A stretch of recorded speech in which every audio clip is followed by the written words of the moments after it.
From the library of the New York Stock Exchange at the corner of Wall and Broad Streets in New York City, you're inside the Ice House, our podcast from Intercontinental Exchange on markets, leadership, and vision in global business. The dream drivers that have made the NYSE an indispensable institution of global growth for over 225 years. Each week, we feature stories of those who hatch plans, create jobs, and harness the engine of capitalism. Right here, right now at the NYSE and at ICE's 12 exchanges and 6 clearinghouses around the world. And now welcome inside the Ice House. The technology in our lives allows people, computers, and even the occasional blender to share information. It's why when I pick up my phone in the morning, the operating system knows which apps it suggests I open. Or when I walk into my kitchen, my Nest Home stands ready to play my preferred news and music to start the day. Even my car tends to have a good guess at where I might be traveling. We're often more surprised when technology isn't standing ready to assist us than when our Twitter account starts serving up ads for podcasts on the very topic we were discussing over drinks the night before. When we talk about how the world's been transformed from passive computing to actively serving up information, the discussion usually centers around the innovators dreaming of what is possible, cloud computing, machine learning, and the steady rise of artificial intelligence that helps make complex decisions far quicker than humanly possible. Today, we're turning our attention to the wires, connectors, and sensors that hold our modern lives together and help make everything seem just a little more customized to your own needs. Joining us on the podcast today is CEO of TE Connectivity, Terrence Curtin, whose career has quite literally been focused on making the connections that drive the world. Our conversation with Terrence Curtin on producing the connector and sensor that innovative companies need to make their technology work, bringing disruptive expertise to scale, and what it takes to lead a global workforce of 80,000 will be right after this break. ICE is home to liquid global energy markets, including the broadest range of natural gas benchmarks from the US and Canada to Europe and Asia. Natural gas markets are globalizing, driven by new LNG dynamics. The relationship between Europe and Asia is taking center stage in natural gas price formation. In Europe, we provide access to the 2 leading benchmarks, NBP and TTF. In Asia, the Japan-Korea marker is the benchmark for pricing Northeast Asian markets. Focused on South and West Asia, ICE's West India marker LNG futures contract supports growing natural gas demand in India and the Middle East. Against the backdrop of the U.S. shale revolution, market participants have become refocused on regional, physical, and financial gas markets. In North America, we offer the most comprehensive collection of locations and liquidity in the physical and financial gas markets. ICE offers the most comprehensive complex of global natural gas benchmarks. These deep and diverse markets allow for transparent pricing across the globe. Our guest today, Terrence Curtin, is CEO of TE Connectivity. That's NYSE ticker TEL. In his 20 years with TE, he has held several leadership and executive positions, including serving as president and CFO. He has been on the company's board of directors since 2016. Terrence began his career with Arthur Andersen. Welcome, Terrence, inside the Ice House. Thank you for having me. It's great to be here. So we're going to dive deep into many of the verticals that your company supports today. But can you just introduce TE Connectivity to our listeners who probably don't realize that right now they're surrounded by your products, which can be found not only across the globe, but also in space as well? Well, it's a great thing that you already teed up that we are all around all of us. And when you think about whether it's a car, whether it's the plane you may be traveling on, or things that are in your home, a lot of the electronics get connected by things called connectors, and certainly where electronics continue to go in sensing what we want, you have sensors more and more in those devices. And at TE, we work with the people that consumers would buy from to really make sure that technology comes to life for what we as consumers want. And we really do it by innovating around the globe. We're fortunate enough to have 8,000 engineers at TE. And that's really where we focus our engineering effort with the people that consumers buy from to really make sure that next generation technology that we all want becomes a more standard in our day-to-day. And it's really making sure those connectors, those sensors really bring that data to life, that power to where you need it most, and really the things that consumers rely on. Some people call what we're going through today as the 4th industrial revolution, right? This connectivity, this cloud computing. And I was thinking about how, when I take my car to the mechanic, I've heard from more than one mechanic complain, I need to be both a programmer and a mechanic these days. And I was reading in your own family history that your family actually did a transition from blacksmith to those first auto mechanics about 100 years ago during the second industrial revolution. What brought the Curtin family to Reading, Pennsylvania? So from a family perspective, I am a Pennsylvania, grew up in Reading, Pennsylvania, and certainly relatives that were immigrants from Germany and Ireland and, came to the United States looking for opportunity. And, on my father's side, you're exactly right. They were laborers that were blacksmiths that then actually grew into mechanics. And certainly I was fortunate enough that my family gave me some opportunities. I could go to college. I am not an engineer. I am an accountant by background and by degree. And what really was great for me personally was early in my career, I got to be around companies that helped me excel. And they were typically companies that made things.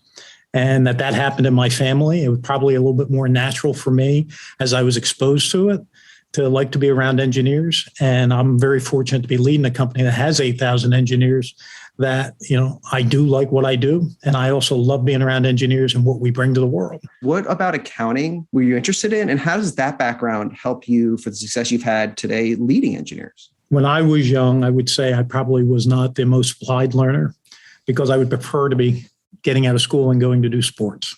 And it would pretty much be any sport, whether it was football, whether it was baseball, also basketball.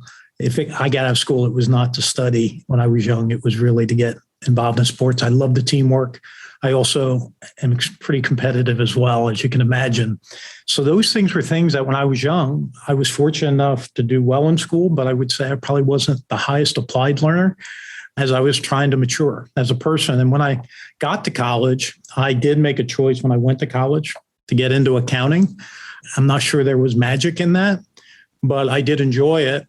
And, during my college years, I really think that's when I matured. I got to go to a small liberal arts school in Reading, Albright College, and it was the right choice for me as I was trying to learn my whole learning process. And it allowed me to be successful and really the foundation of how I think today. But certainly that's almost 30 years ago. So I've changed a lot in 30 years, but certainly it was a great foundation. And, the accounting side of it really was a finance backbone. And like many of our engineers who dream to solve problems, I dream in numbers around, hey, how do we make money? How do we make a difference? And, really ensure that we create opportunities for our people. And really that financial background, I think, has served me well in my roles here, being somebody who is not technical in a technical business, but it's also about, I know who I am and I make sure I have engineers around me and technical teams around me that really make sure we can bring the value we need to bring to our customers. So it's been a good balance for me. I'm probably a little bit of a frustrated engineer. I probably should have been an engineer, but I think I'm doing okay with what I've accomplished here and what we're trying to still accomplish here at TE. The founder of Intercontinental Exchange, Jeff Sprecher, is an engineer turned finance, so sort of the opposite. And one of the things that he always talks about is this idea that engineers solve problems. And even as your first job in accounting with Arthur Andersen, my understanding is that you kind of were doing that for them. You were going around to different companies, coming in and solving problems. And so how did your initial work coming in, seeing all these companies in operation, prepare you to what you do now, which is oversee offices across the globe? How did you transition from sort of numbers to, I need to know more about the overall body of work happening behind the scenes that makes this office or this client tick?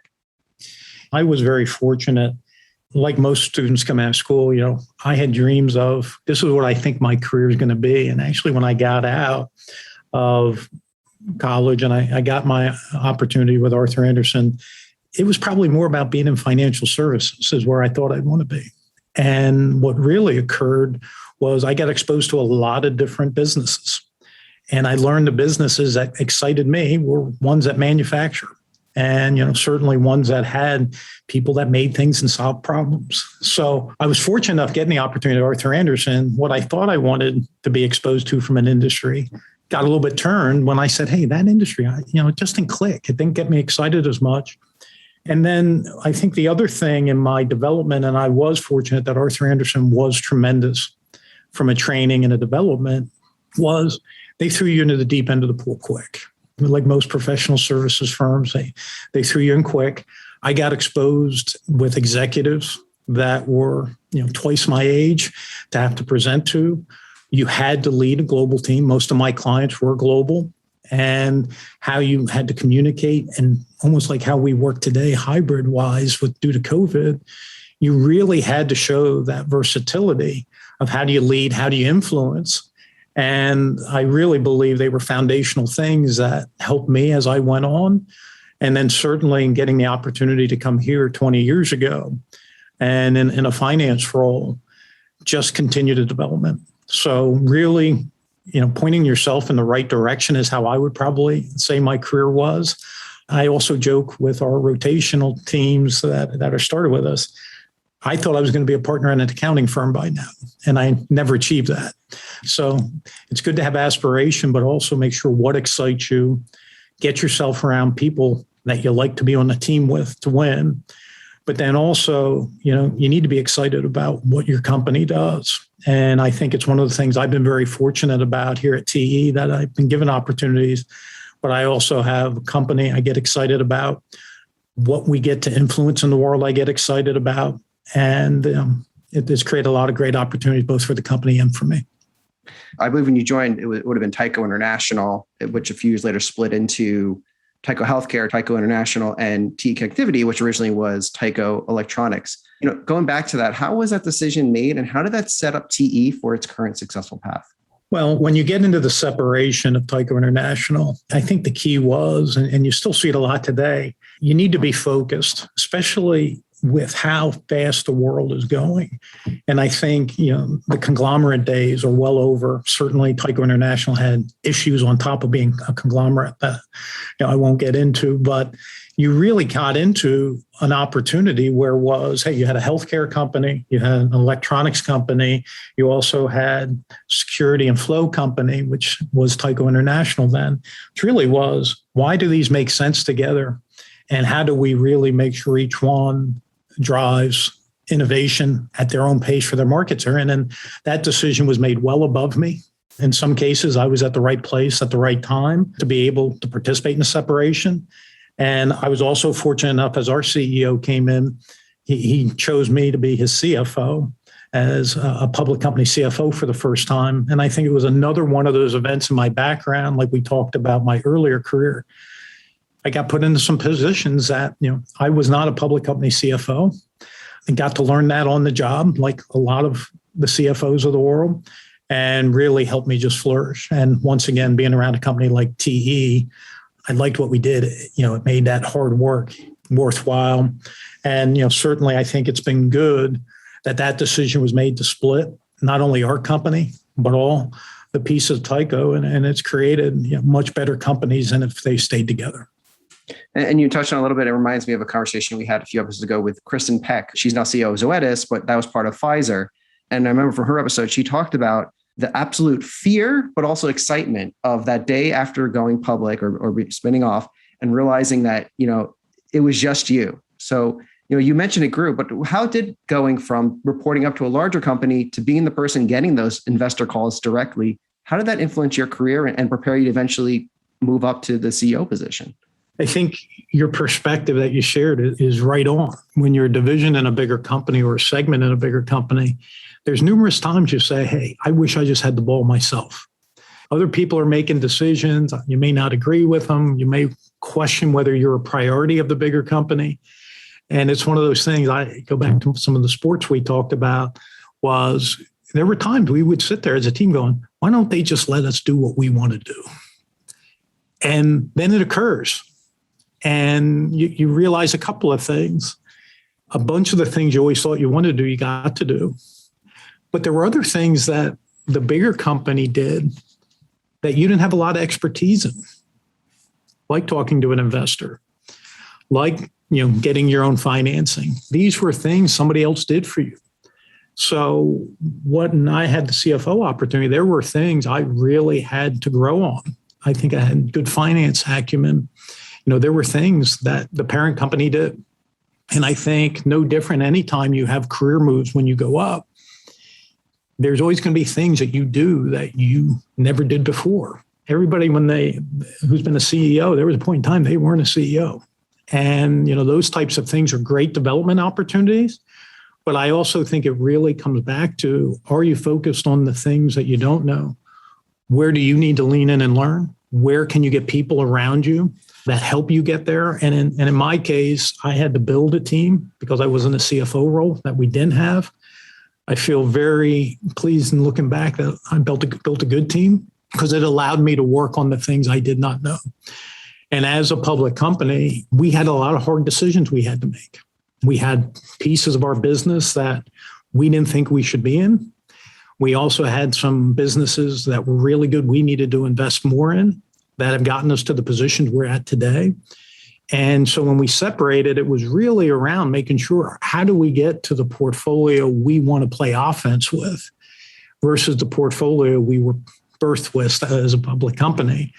And it's one of the things probably in the first half of our existence was focusing on how do we get to the portfolio we want to win with, which is the portfolio you see of what TE is today, which is very different than the portfolio we had when we separated.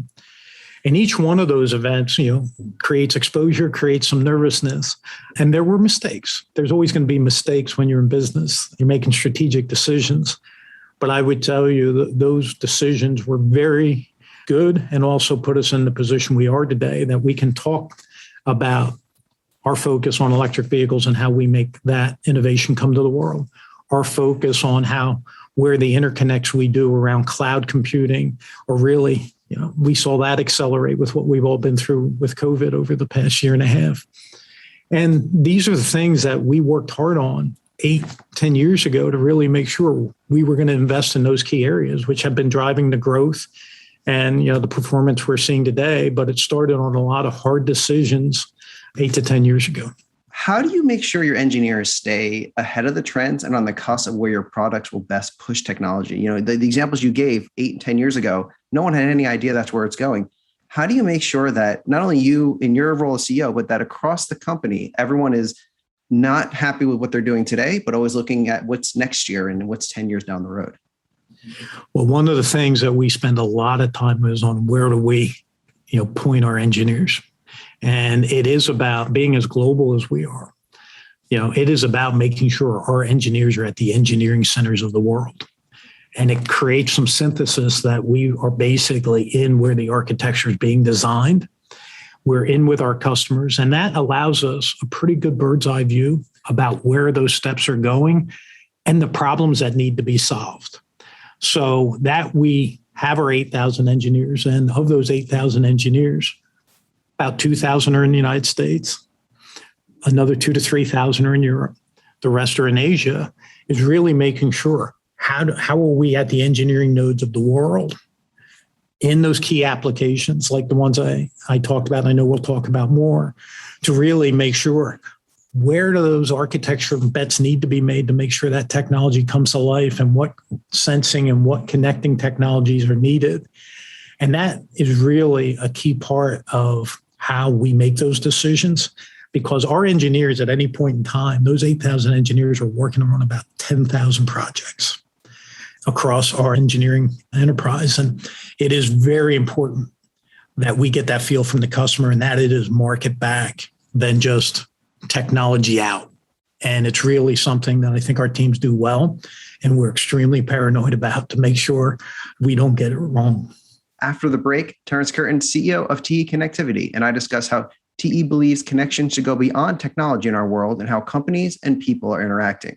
That conversation is coming up right after the break. There's the gold auction and also the LBMA gold price. It's the world's price for gold, particularly gold which is delivered in London. 4 banks would travel to a room next to the Bank of England twice a day in order to run an auction verbally. And it worked like that for about 100 years. When some of these firms moved out to Canary Wharf, they decided that actually it was too much to be sending people to the room, so they moved it to a phone call to buy and sell and establishing a price. IBA took over the auction in 2015, and we moved it to an electronic auction on the WebIce platform, so it's fully audited. It's a proper electronic liquidity window, a market. Buyers and sellers can come together. It's still run as an auction in rounds of 30 seconds, and the final price we use as the benchmark for the entire gold market. It's been extremely successful since we took over. Volumes have increased, and they've pretty much more than doubled, and we've actually nearly tripled the number of participants that we have as well. And we publish the data transparently on our website so anyone can come and see what actually happened in the auction. We introduced a centrally cleared model with ICE as the central counterparty, because that makes it much easier for new firms to join. Up to 79% of the volume has gone cleared. This is kind of the pattern that ICE has seen through how different markets have developed, but normally that takes 10 years, whereas actually it's taken 10 weeks in the auction. Welcome back. Before the break, Terrence Curtin, CEO of TE Connectivity, that's NYSE ticker TEL, and I were discussing his career and TE's launch as a public company. So I was listening to an interview you did a few years ago in which you cited a stat that the modern car has over 2,000 sensors and connectors, a number I'm sure that's even increased, I think, in the 4 years since you did that interview. There's been a lot of discussions around shortage of microchips and other supply chain issues affecting the ability for the large auto companies to get their products to market. Have those issues affected TE as well? Well, when you look at it, you're right. When you think about the proliferation of the car, electronics in the car, the compute that's required in the car, and realize it's not just the infotainment items we all rely on. It's the safety items. It's the efficiency items that you also have that, really make sure some of the fuel consumption that is so important, it's needed for all of it. And, that the car has become a computer, and it's pretty amazing and how reliable it is. To your point, I would say a couple of things. There certainly have been supply shortages of semiconductors, but it's also an element of broader than that. Just as the world stopped for a little bit in COVID and, car manufacturers in the Western world were taken down, we've all been, challenged in how do we reboot our global supply chains, and the automotive industry is a just-in-time supply chain. So we have been impacted from a supply chain element as the whole system gets up and running. We have been impacted from semis in relationship to some of our sensor products. But I would tell you the problem we're all dealing with is that the consumers showed up and want more vehicles with more features, more electric vehicles. And let's face it, those types of technologies as they push forward are always going to use more chips because the vehicle's getting smarter. So clearly a challenging supply chain time post-COVID. I think we all, our customers, ourselves, it's come back more than we expected, and the consumers really showed up. And it's something I feel pretty confident that we're going to get fixed. It's just going to take a little bit longer, but the need for, more intelligence, more distributed throughout the vehicle and throughout a lot of the devices in our lives are very important. It's what we help to do here to make sure that all gets connected and gets sensed to really make sure whatever feature a vehicle wants or any other device needs, we play a role in it. Assuming that the short-term issues clear up, what is your outlook for the automotive industry in general? Is that demand here to stay, or is that just pent up 2 years that'll fade over time? What's interesting about the global auto picture is the global auto picture back pre-COVID was in a little bit of a slowing environment. And, right as COVID came around, you really started to see parts of the world accelerating. And you also saw the trend around EV accelerating. So really, COVID hit, slowed some things down, but, we're still below where car production was just back in 2018. And I think once the supply elements come into play from the chips and the other shortages and certain other key materials, you are going to continue to see an acceleration of auto build globally. And, we need to get through the supply elements. But the other thing that, we've been excited about is just the EV adoption rate, because during COVID, while auto production went down, the number of electric vehicles globally went up. And in some ways, we always joke in TE, the electric vehicles stood the test of COVID. And, you look here today, there'll be about 9 million electric vehicles sold on the planet. Just 3 years ago, it was about 3 million. And, so it's tripled in a time where auto production is still not even back to peak levels. And it's what's great when you're seeing all the features car companies are coming out with. And we're in the middle of that. As that whole architecture of the electric motor gets designed, we get to work with all our global OEMs to work on how do they launch those vehicles, whether they're a new entrant like the ones we know so well, whether it's our traditional car companies that are accelerating very fast to bring their scale. And it is something that, we've been investing in well over 10 years with some of our Asia customers around, battery powered vehicles and hybrid vehicles. But it's really nice to see the global adoption continue to pick up by the consumer. And we get really excited that that's going to be a bigger business opportunity for us and that we get to play a role in how that is real for the world. Yeah, I think one of the things we're seeing at the New York Stock Exchange is the funding of that. Over the last 2 years, the number of particularly SPAC combinations of EV manufacturers has really gone through a hyper growth. Take us, pardon the expression, under the hood a little bit. You have this EV come to market. They raise millions, sometimes hundreds of millions of dollars. Is that then when they reach out to you and start saying, hey, help us make this better? Where do you fit in this process? How does TE get involved? So the first thing that I think is special about TE that makes us very differentiated is we're essentially on every car in the planet with how broad we are and also how global we are. We've been working on EV challenges and problems for well over a decade. So if somebody gets a startup, we would already be working with them. And in some ways, they would be looking for us to get our engineering knowledge about how the car's infrastructure works. How does power flow through a car?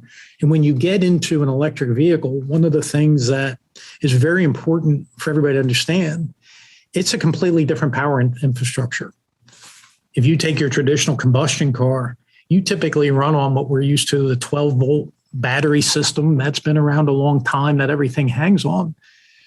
That system comes over to an electric vehicle, but then on top, to really get the power that you need that drives the electric motors, as well as to make sure you can charge that car, you're dealing with things that are up to 800 to 1,000 volts, which is very different than the 12 volt. And that creates very unique engineering challenges. Certainly, we all know about how does range get solved with battery technology? How does things get faster charged? They're the things that our teams are working with the OEMs of the world, whether they're a startup or somebody that's been making cars for over 100 years and trying to solve those challenges. And it's one of the nice things that you see in the auto world is you have new entrants and you have traditional players, and they're pushing each other. The traditional players typically know the scale game. The new entrants are bringing new ideas. And as this architecture is really coming together, and guess what? It's still being developed as we speak. And it's something that really puts good pressure on the competitive space because we have to realize these vehicles have to be at a cost point that people can afford. And we're not there yet in total, but it's where some governments around the world are stepping in to help to make sure that adoption occurs for the sustainability goals we all have together around the planet. But a startup, to your question, we would be working with already because they want to make sure the quality of the product that they're coming out with when they have that initial launch, a consumer has very high standards from a quality and a feature set. And if they're not meeting it, that startup's really going to struggle being a successful company. I want to get into sustainability in a second, but one thing that came to mind while you're talking is how do you allow conversations to happen not only between, you have some engineers working for one car manufacturer and others for another car manufacturer, but how do you sometimes realize, oh, wait, this team working on the European space exploration, they actually might be working on something that we can use in this startup in Wichita, Kansas. How do you make sure that your own company has that sort of shared communication, connectivity, for lack of a better term? We basically make sure our innovation teams have forums that are allowed to share because there are elements, like you mentioned, some of the things that we brought to the electric vehicle space were things we did in the aerospace and defense world. And it was something that our aerospace engineers worked on. Might have been a space application, might have been something that was in a high power aircraft. Actually, our automotive team took it over and automotivized it, got it to a different price point, also got it to the materials and the environment is very different. Taking something engineered for space and putting it in a car will not be affordable. It will have exotic materials. So that's something we do very well. Once a year, we also have a technical conference where we get our engineers together that they do show off their ideas. Where do they feel they're taking the technology and also areas they think could be shared across the organization. So it is something from a community around innovation. We do expect our engineers to participate in. They do share white papers with each other to really say, hey, what are the innovations they think could be used in broader applications, maybe than where they design with a specific customer. But I think it's an important part of a community. that allows us to play offense and leverage our greater know-how to make sure it's shared for the benefit of everybody in TE. What is One Connected World, and how does that help you decide how TE should respond to sustainability and other issues? One Connected World is our sort of report on ourselves of all the things that we're committing to. And, let's face it, over the past few years, there's been a lot of discussion around ESG. Our One Connected World report is what we're holding ourselves accountable to. And, when you think about sustainability, because we're there, there's an element that is we get to impact sustainability in two different ways. Number one, which is a lot of this discussion that we've been through, is how do our engineers help our customers make things more sustainable for the planet and make a difference on the planet? And that's something we talk a lot about. And that is something that really gets our engineers excited, certainly ties into why TE exists and our purpose. The other element is, what about our impact on the world within TE? And what we do in One Connected World, we share not only some of the innovations that help the world and make things more sustainable in the world better, but then we also sign up to our commitments about what is TE's impact of how we manufacture, how much energy do we use, how much waste do we generate, as well as recycle, and our goals around those, and certainly our water usage. And it is something, having a company that's full of engineers, they like to solve problems. And that's one of the things I think is really great.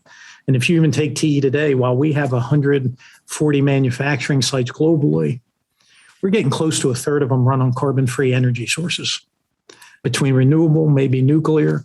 And there are things that are about that we're going to continue to accelerate that. And One Connected World lays out what we're signing up for to really make sure not only do we do the innovation part around the electric vehicle, or where we help our customers with renewables, or how we help data centers use less power, but we're also signing up for how are we going to have less impact on what our plants do in the use of electricity, greenhouse gas emission, water and recycling. And that's what we issue once a year.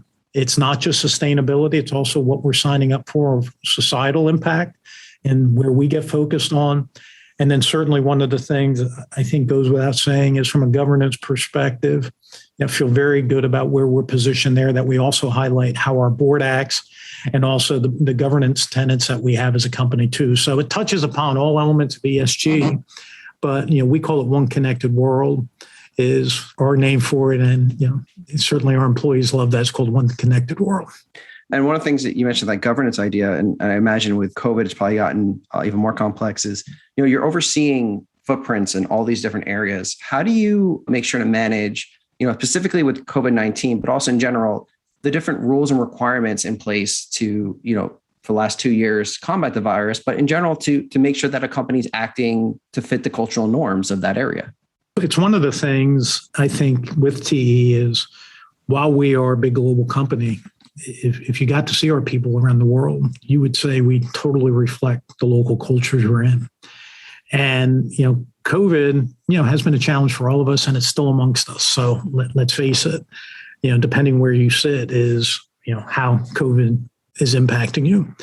And one of the things that I think was helpful for us, even in this challenging time, was, we started to feel the impacts of COVID not in March 2000, but in January 2000, because of our large presence in China. And, a lot of the things that we learned as we were combating COVID, because there's two faces of TE. There's employees that can work at home. Most of our employees can't work at home. They might be in a factory. They may be engineers in testing labs, that you can't take a testing lab home. And one of the things we had to do to make sure we can keep our operations running, we also had to come up with many ideas around how do we keep our employees safe, where they did have to continue to work through the pandemic in our sites. And one of the things I'm very proud of that we did was a lot of our knowledge sharing about what we learned in China and in Asia. We moved around the planet as the pandemic and COVID moved around the planet. And it was something that I feel gave us an advantage. It also gave us very high marks from our employees of how we were proactively keeping them safe in a time where we all know COVID can be isolating, can be overwhelming, And we're asking people to change routines that in some cases were routines for decades. I truly believe it was a good mix of how do we keep our employees safe? And even as we ask our employees every year, how are we doing to keep you engaged? It was one of the things they came back to us and gave us very high marks on as a global team of, hey, you kept me safe, you kept me up to date. And, as vaccines become available around the world, we're trying to help our employees get vaccinated if they want to make that choice. But certainly not everywhere in the world has vaccine access. The other thing that I would say to your question, which is more around how do we manage the different cultures of the world, is our teams reflect those cultures. And when you think about our global businesses, we are typically organized into 11 main businesses. They are typically based upon a market, whether it be automotive, whether it be medical, whether it be industrial equipment. And they do reflect, those teams reflect the cultures and the people of where that innovation and engineering is done. And that is something that gives us a very good cultural flavor, a very global cultural flavor. And I think with technology, that's very important. The technology we have in our lives are due to global developments and to get to scale. And it's something that has served us well, both from a people development, as well as served our business well as these technology trends continue to go global and we get to bring the innovation to the world. And speaking of that innovation, I think for listeners at home, a great way to kind of see what TE covers is actually go to your Twitter feed. First 5 or 6 tweets really highlight practically every major innovation industry that you can think of, you're touched on, from transportation to aerospace to energy. What are some of the areas that you're seeing the biggest innovation in currently? And what is the most exciting possibility across those 11 fields that you'd mentioned? Clearly, we talked about the one. And, when you get a mega trend that totally takes a key part of an industry and changes it, it is around transportation and what we're seeing around the electric powertrain. If we would have went back 5 years, we might have talked a little bit more about electric powertrain and autonomous driving.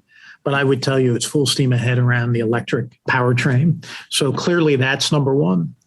But what I would also say is great about that is you're also seeing those powertrain elements get into the heavy truck and transportation space. And you're also seeing the emerging technologies around electric flight. Now, electric flight is much more nascent than an electric vehicle. From how does that grow? But I do think you're seeing that technology is going to have a very long runway, but certainly a lot of questions to be answered. So we get excited about those. The other element that I would tell you we're excited about, and we play a key role in, is the role we play in medical. I mean, clearly health is so important for all of us. And, at TE, we sort of sit there and go, how do we make health create better outcomes and more accessible? And what we've been very focused on is what happens around interventional procedures. And this is where we partner with the largest device makers of the world, which are the who's who, that are really bringing therapies. But how do we bring our sensor knowledge, our connectivity knowledge to really make sure you can do procedures that get patients back quicker, better outcomes? And, that can be any interventional procedure, whether it's beyond the brain, within the heart. And it's something we've been investing in and really working with our customers on. And what we get excited about, not only is the procedures and the outcome is, every minute there is about 120 patients in the world being worked on with a device that has our product in it. And, those types of things, I still think there's a lot more to do there. And also, how does that get more global? Is another one we probably don't talk as much about, but it is something in addition to what we talk about in transportation is very important. The last one I would mention, which is one that accelerated clearly during COVID time, is what we all use from a bandwidth perspective. And we realized it beforehand with the devices we use, but how important the bandwidth and the cloud data that we all use. And certainly there's questions around cybersecurity and that such that still need to continue to be worked to accelerate. But our role is really around how do you make that bandwidth reliable and at the speeds that really make sure we can have every type of meeting we want to have in parallel, whether it's video or voice, that really doesn't break down on us. And we get to work with the cloud providers of the world to really work on them with that infrastructure and that speed. And that is another big thing that when we sit there, high speed, that when I started 20 years ago is very low speed today. And the high speed that we're even working on today is just impressive. And we're going to continue to play a key role in that as we make sure, as that technology moves, we need to make sure the interconnects and the connected systems that we provide for that really make sure it doesn't create any choke point on it. There's the innovation of solving a problem that hasn't been solved before. And that's, really cutting edge technology, usually very expensive. And then there's how do you get innovation across the profitability, right? The bottom line isn't always the balance sheet, but you need to make things accessible to the end customer. How do you balance, when you think about how you're organizing the company, how do you balance those two things? You want to make sure you remain cutting edge, helping your clients solve the hardest problem, but also helping them make sure that they're putting their investment and knowledge into things that can create an actual usable product. Yeah, I think the first thing is we're very fortunate. We spend about $700 million a year in research and development. We do, in our business model, it's very important that we do experiment. And most of the things, even the things we talked about today, they don't start as the most profitable product. You need the innovation, you need the scale. The electric vehicle market, even if we sit here today, what the electric vehicle market is today at 9 million units, is still only about 10% of the total market. And we get excited about thinking about, hey, in 5 years, when it becomes 30 million out of 85 million units or whatever it is, we think through how are we going to scale that to make that profitability. And it is something that is part of our business process. You need to, both manage the current and your legacy portfolio while also making those bets that drive the growth. And, in some cases, they won't be as profitable as the old. But it's our job to really make sure we make those trade-off decisions. And we expect our teams and the board expects of me that we're going to be placing those bets on the future while managing the current as best we can, because we also have to realize it needs to be innovation that a consumer can afford. And, in some cases, we all get into a little bit of a dilemma where we have great technology, but it's unaffordable. Our job at TE, and I think any other company, is how are we going to get that technology to mass adoption? And, even some of the examples we talked about, that's what we signed up for, to really make sure we bring scale so it has an impact on as many people in the world as possible. As we wrap up, 2022 is amazingly just around the corner and will mark TE Connectivity's 15th year on the New York Stock Exchange.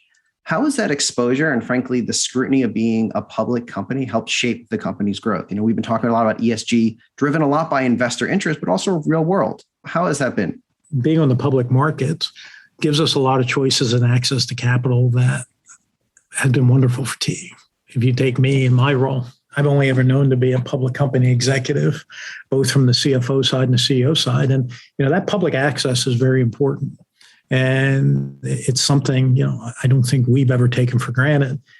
I think the other thing is when people talk, whether it's short-term or long-termism, I think you have a responsibility to your stakeholders. And in our case, it's customers, it's our owners, and it's our employees. That's who we focus on. You have to manage the short-term and the long-term. In this day and world, you have to do both, and you have to keep those stakeholders. So one of the things I think when you think about, you talked about One Connected World is not a new document. It's a document we've been doing for a long time. I think it's the 10th year of that report. And it's something that's always been our orientation. And so maybe we're a little bit unique in how we thought through it because we've always had that orientation. But I think having the stakeholders in front of you, especially in a time like COVID, where you have to make a lot of choices because it is a little bit bouncier than we normally have, with a lot of things that are cycling in different ways, you need those elements to really make those trade-offs to make sure you're going to be here decades from now. And I think, being a public company has been good for us. I've never regretted it. And I think we've done some pretty unique things from being a public company, how we reshaped this portfolio. And, we're excited about all the markets we talked about, where they go forward. And we still have a lot more opportunity in our business model, driving more value for our owners as well. So it's been great being part of the stock exchange. We're looking forward to driving more value across it. Looking forward to driving more value. Thanks so much, Terrence, for joining us inside the Ice House. Thank you for having me, and I appreciate the discussion. That's our conversation for this week. Our guest was Terrence Curtin, CEO of TE Connectivity, NYSE ticker TEL. If you like what you heard, please rate us on iTunes so other folks know where to find us. Got a question or comment you'd like one of our experts to tackle on a future show? Email us at icehouse@ice.com or tweet at us at icehousepodcast. Our show is produced by Ken Abel with production assistance from Stefan Caprils and Ian Wolf. I'm Pete Ash, your host, signing off from the Library of the New York Stock Exchange. Thanks for listening. Talk to you next week. Information contained in this podcast was obtained in part from publicly available sources and not independently verified. Neither ICE nor its affiliates make any representations or warranties, express or implied, as to the accuracy or completeness of the information and do not sponsor, approve, or endorse any of the content herein, all of which is presented solely for informational and educational purposes. Nothing herein constitutes an offer to sell, a solicitation of an offer to buy any security, or a recommendation of any security or trading practice. Some portions of the preceding conversation may have been edited for the purpose of length or clarity.